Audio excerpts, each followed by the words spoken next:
Yeah, there we go. I cut a path out of the garage here finally. Take a little walk. See what we got down the street.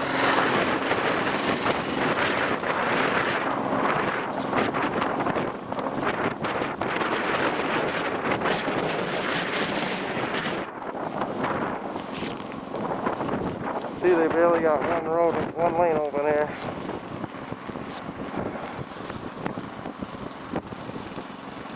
One lonely car all morning. Here's a guy that went in our ditch last night. Plow truck. 4-wheel drive. Big dummy. Should have stayed home. Here we go. Here's coming around the front.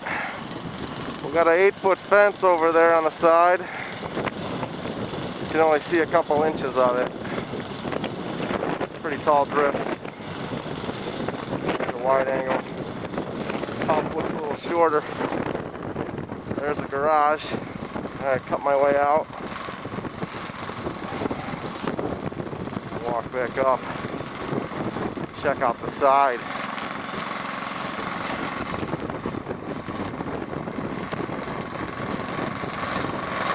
There's a good old baby snow blower. Gonna take us out today. Here's the side of our house. See, she's a little deep. She's up past the windows. That's about 8 feet deep right there. The top of that peak. Right there. Side of the truck got a little dusted. Yeah, a little bit of snow. 2011.